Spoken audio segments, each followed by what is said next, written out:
Սպարտակ Փիլոյանը 10 տարեկանից ծխել է, երիտասարդ տարիքում օրական մի տուփ։ Անի մեծացանք տուփերն ավելացա։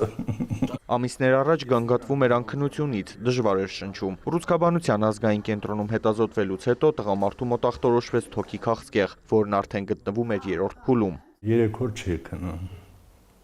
Պարկում էի ոնց որ նեղություն էր տալիս, ոնց որ ասեղները բարկած էին։ Չարորակ գոյացությունը զարգացել եւ փակել էր բրոնխը։ Այդ պատճառով թթվածինը վատ էր հասնում թոքեր։ Քիմիոթերապիայի 3 կուրսից, վիրահատությունից եւ ստենդավորումից հետո Սպարտակն արդեն լավ է։ Ես 2 օր եկա ստենդահանին, 2 օր էլ պահեցին, ասին մի հատ ավելի ճշտենք, ավելի ստուգենք,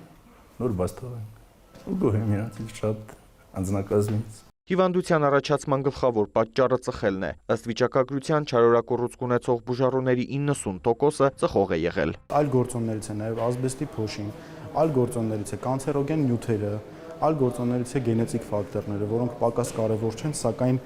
իրենց ուժը դեռևս այդքան շատ չէ, քան ծխելու ծավալը թոքի քաղցկեղի առաջացման գործում, եւ ըստ այդմ մենք միշտ շեշտում ենք ծխելու մասին ռիսկերը։ Հիվանդությունն ախտահարում է թոքահյուսվածքը, բրոնխները, կրծքավանդակն ու դրա այլ հատվածներ։ Բուժման մեթոդի ընտրությունը կախված է զարգացման փուլից եւ ենթատեսակից։ Բարդություններից խուսափելու համար կարևոր է վաղ ախտորոշումը, նշում են մասնագետները։ Փուլից կախված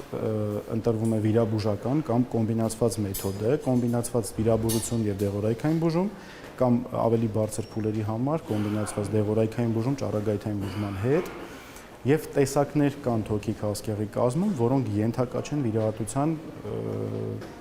առաջինից փուլից սկսած։ Վիճակագրությունը երբ վերլուծում ենք, ցավոք սրտի թոքի քաղցկեղը եւ մեր հանրապետությունում եւ ամբողջ աշխարհում շարունակում է դեռևս մնալ բարձր ցուցանիշների վրա հիվանդացությունը, ընդ որում եւ կանանց շրջանակում եւ տղամարդկանց շրջանակում։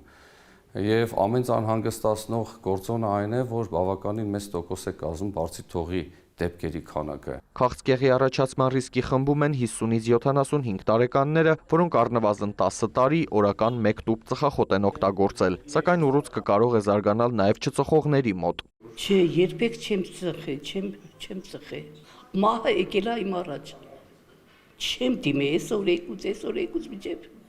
վերջի ստադիային։ Տիկին Անահիտն էլ է ապաքինվում։ Բուժման բարդ փուլերից հետո ասում է երկրորդ անգամ եմ ծնվել։ Բոլորին հորդորում, ժամանակին հետազոտվել հետագա բարդություններից խուսափելու համար։ Բոլորին խորհուրդ կտամ, որ դիմեն։ Շուտ։ Չգցեն այսօր եկուց, իրոք բուժվում են մարդիկ։ Բուժում կա։ Իդեպ նոյեմբերը թոքի քաղցկեղի դեմ պայքարի եւ իրազեկման ամիսն է։ Արամ Մարանդյան, Ժիրայր Հաբետյան, լուրեր։